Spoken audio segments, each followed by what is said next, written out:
Hey everyone, it's Jeannie from A1 Vacuum and Sewing, and I am getting ready to start my first tiled stocking. I've never done one before, but and I'm going to record. I'm going to do both of these. I'm going to do one as a sew along, which is going to be the Santa one, the Donna Gelsinger one. But Cynthia Frette has these tiling scenes. It's going to be the bear and the poinsettia. And I thought I'd film both of these because I don't think these are going to take that long. They're super cute. Hang on, I need to just find the picture for you, but here they are. They're these two. I'm going to start with this one right here. And I'm using this amazing cotton shop fabric. This is Amanda Murphy, and I love it because it has some depth to it. And I don't think there's much other than there is some fabric that's used for the bird. And I haven't decided yet what I'm going to use. I think I'm going to use that fairy frost, the sparkly fairy frost. But let's go ahead and get started. I decided with this one, I actually have been like dreaming about it and going, how should I do it? I still am going to use I'm going to move these out of the way. Let's move this out of the way. And I'm going to go ahead and use my flash frame. This is the 5x7 flash frame. I'm going to go ahead and use this. And because these blocks, they're not all the same size. They're not all 5x7, but they're mostly almost all 7 inches. And some of them are a little shorter than the others. Like they're not very long. I think the final size is about 15.5 inches. And it's going to be stitched out in sections. So if you've always wanted to do a tiling scene, but you didn't want to commit to the 55 hours it took me to stitch out Midnight Delivery, I'm going to stitch these out. When I did Midnight Delivery, I ran my fabric left to right. But this, I'm going to run my fabric top to bottom. And I think I'm going to cut in between each one as I go. Because as you can see, there's a clamshell here. So I'm not going to be able to advance my fabric up. So I'm going to just do one, cut it, do one, cut it. It asks for 2 layers of Ultra Clean and Tear, so I've already gone ahead and cut some of those. I cut them 11 inches, and I'm using 15-inch pieces. I cut them 11 inches off the roll, and I'm folding them in half. So I'm going to go ahead and do that. It also says to add a layer of the background fabric. And I did stabilize my fabric. So since I'm running it up and down, and I need some of these that are going to be bigger in the end to do the last 2 hoopings. The last 2 hoopings, the heel and the toe. The heel and the toe are too big for the 5x7 hoop. So I'm going to have to run those in either my 8x8 or my 8x12, something like that. So I cut my fabric 12 inches. I like it 12 inches when I'm running it up and down and in an 8-inch hoop. So this has already been stabilized, and I went ahead and stabilized it with 10 inches of Shape Flex. So 10 inches of Shape Flex down the center of it. Hope that makes sense. So I cut my fabric 12 inches, selvage to selvage.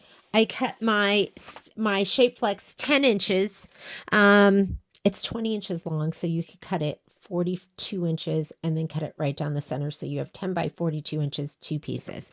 And I just pressed it down the center. Hopefully this makes sense to you. So I'm going to go ahead and hoop this. First thing I'm going to do, and I'm going to hoop it with a piece of, here, we'll back that up out of the way. Let's put the camera like this so I have some room. I did oil my needle bars because you're supposed to oil your needle bars every 40 to 50 hours. I was a little bit late because I did it at my 55 hours. I was just in the mode and I didn't want to stop. And now that I finished that project, I did go ahead and oil my needle bar. This is my dime hooping mat. It is not a cutting mat. Don't cut on this, but it's just grippy so your hoop doesn't budge. And I'm going to kind of center this. This is my 11-inch piece of Ultra Clean and Tear. And it is, oh, I guess I could have just done this 11 inches, right? But I needed that extra inch for when I do my 8x8 hoop. My 8x8. My 8x8 hooping is why I need it. So we'll just bring this down like this. Let's make sure. I think that's good. Okay.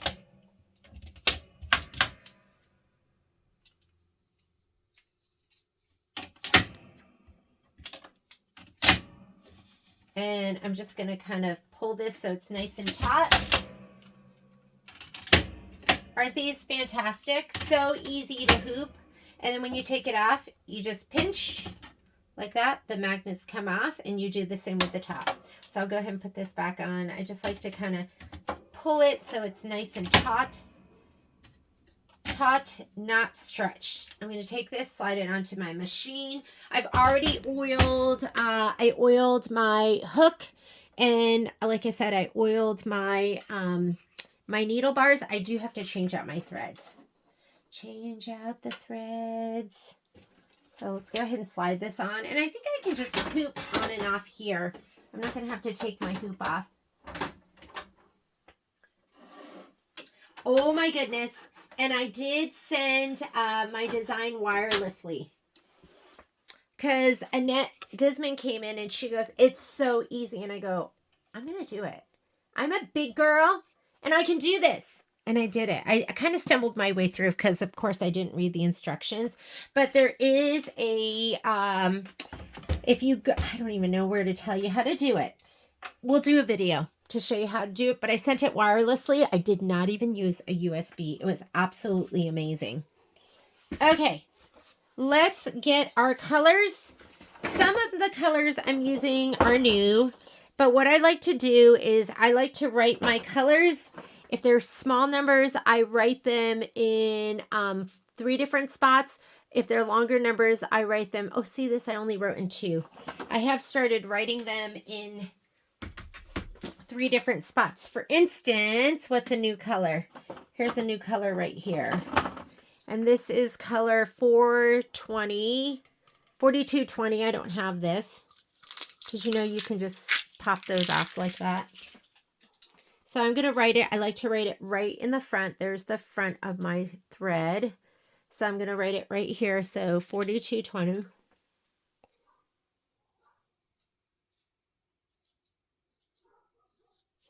And I like to write it right here.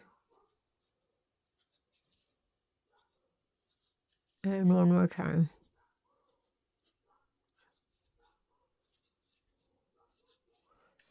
And that way, when this is on my spool stand, I can kind of just look and see it there. So I'm going to do that to all my new colors. I can't believe how many colors I have. And even with all the colors I have, I still didn't have them all. So like this one, 2912. And then I have a spreadsheet that I add them to, but I just put them here, 2912.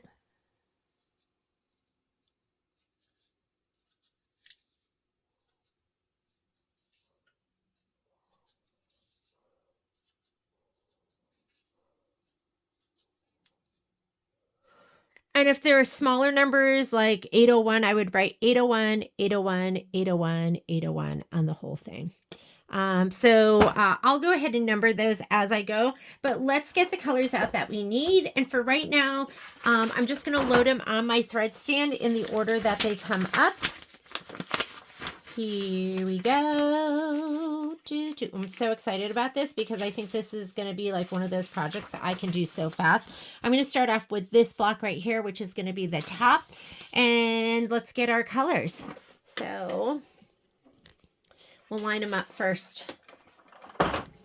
5370,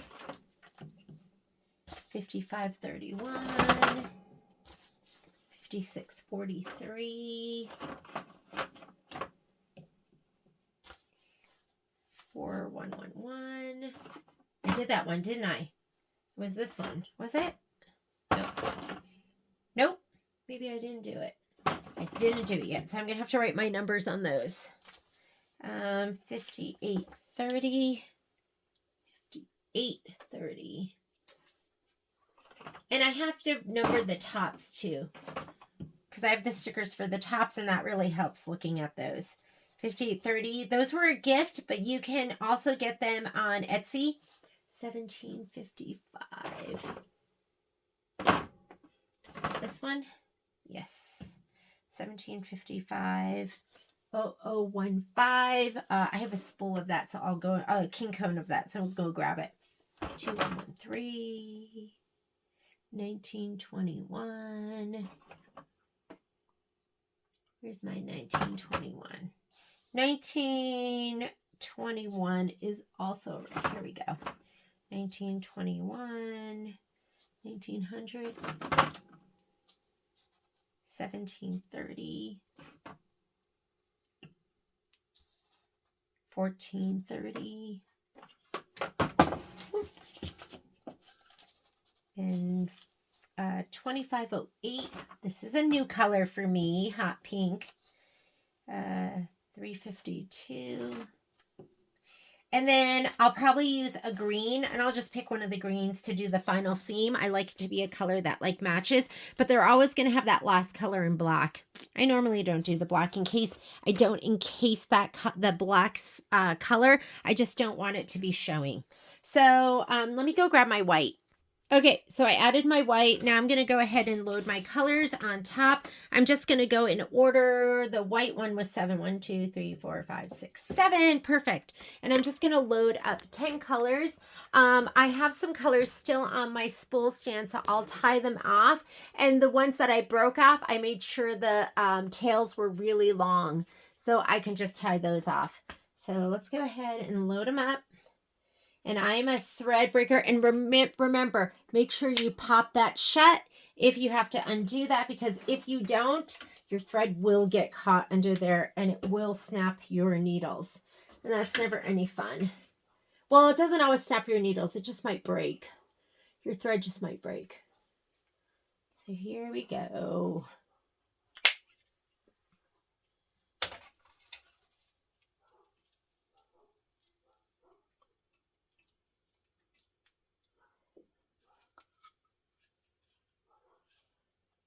It took me so long to get going today, because you know what happens. I'm like, oh, let me make sure I have all my right colors. And then you start organizing. And then I rearranged my thread. And then I updated my Isacore thread list.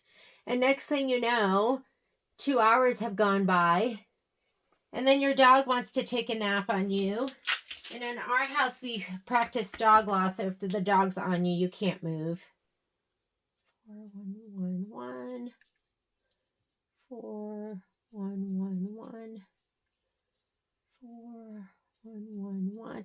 The more you have it up there, the easier it is to see. There we go. And I do have to redo the stickers on the top. I love the stickers on the top. It helps you like pick out your colors even easier.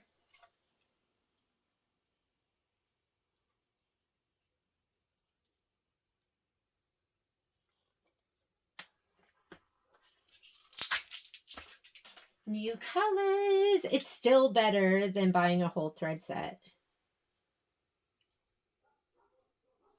This thread set we will be carrying.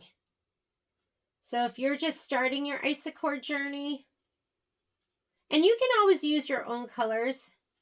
I just find that when I use the colors they pick, it looks so much better than when I pick my colors. And it's so funny because I used to always pick my own colors. But I just find it takes a long time and I don't always pick the right colors and it doesn't always look great. So if I want it to be foolproof, I just use whatever Isacore recommends. But sometimes you want to use your own fabrics and everything like that. So you can always put it into a good thing that you can do is you can put it into your color sorter. Maybe I'll show that to you. It'll be our mini lesson of the day. We'll pull out some fabric and we'll pull something that has like a pretty print. So you don't have to start totally from scratch. And I'm going to show you how to program your machine if you're doing this on a 10 needle. And of course, if you're not doing it on a 10 needle, then you're just loading one color at a time.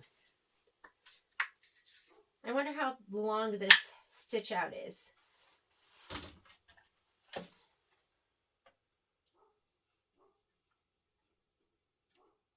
Here we go. We'll do these two.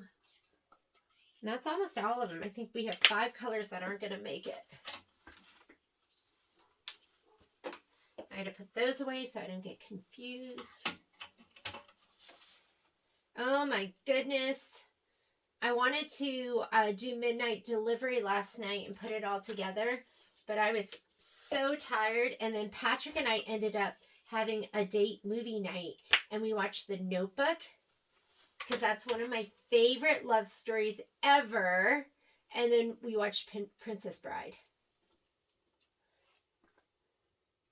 And he's my Wesley and I'm his Buttercup. And that movie's so silly. Okay. Everything's tied off. Now I'm going to go ahead and, well, I should have left my hoop off first to do this. But I'm going to pull all my thread through because that's going to make it easier. Before the hoop goes back, and then it's kind of in the way. So I'm going to go ahead and grab all the threads. They can be hard to reach. Sometimes I take my pointer fingers, I grab them like that. Oops.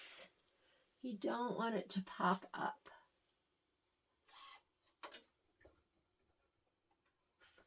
It is hard to maneuver back here. Whoops.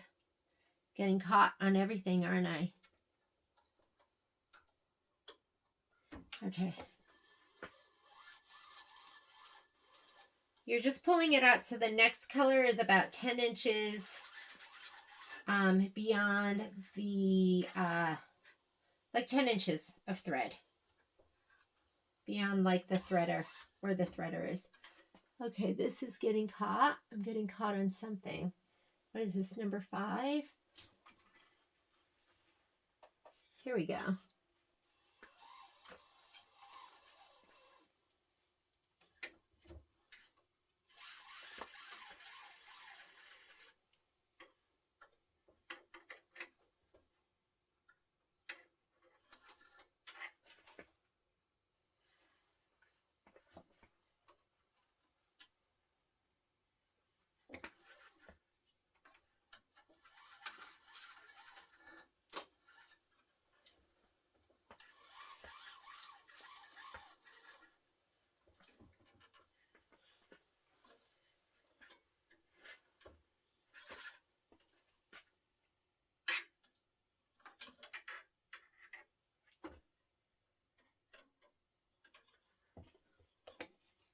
Kind of far back there, so I can't really see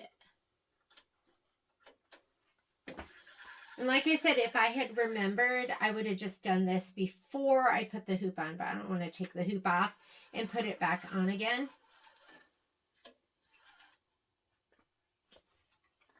Okay, let me see if this is on.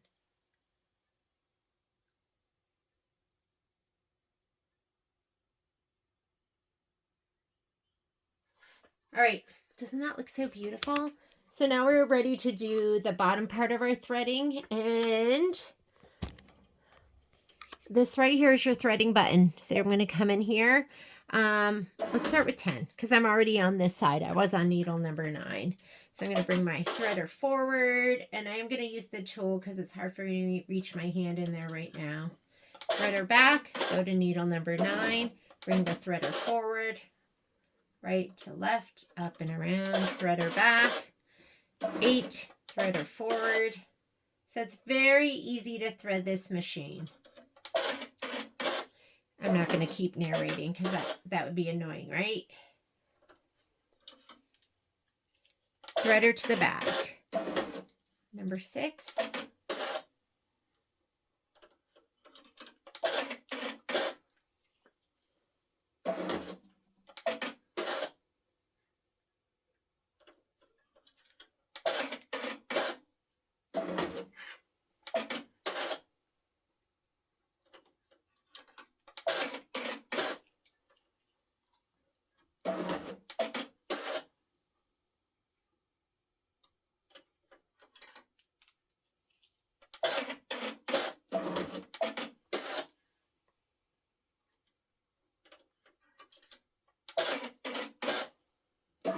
And number 1, you bring your threader forward, go to the right, to the left of that threader, and then pull it back, and then you have a wad of thread, and you're just going to throw that away.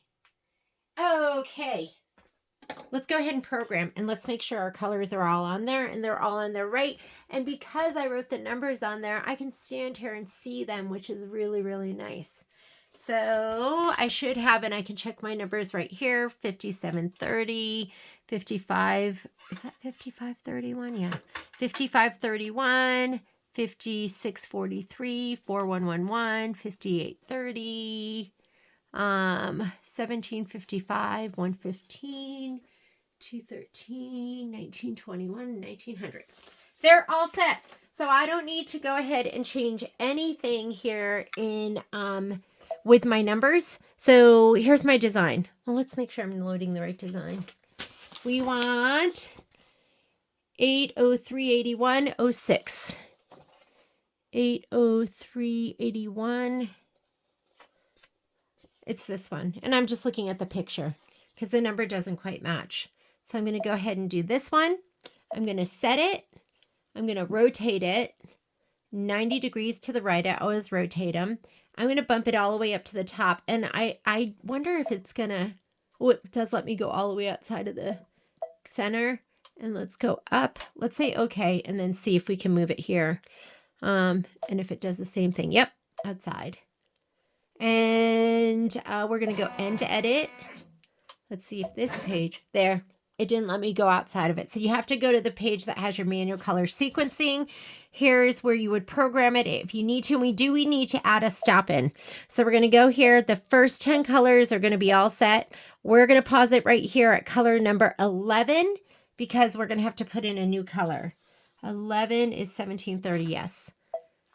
So it goes 1 through 10, and then it starts over 1 through 10, but your second set will be 11, 12. So I'm going to put a pause there, and I'm going to put a pause at the very end, and that way I can put in my red bobbin thread. I'm going to go ahead and say okay, embroidery, and we're just going to let it stitch out. It's only 31 minutes. We're going to let it stitch out the first 10 colors, unlock. There is no, it doesn't look like there is any applique for this first round. And we're just going to let it stitch. I'll see you back in, I don't know how long it's going to be, maybe about 20 minutes. And we'll take a peek and see how it looks. You can see right now it is stitching out, I think it's stitching out one of this parts of the leaf. Oh, I think it's this part right here, this green part right there, that light green. And now it's doing this part right here. Okay, see you back here in just a little bit.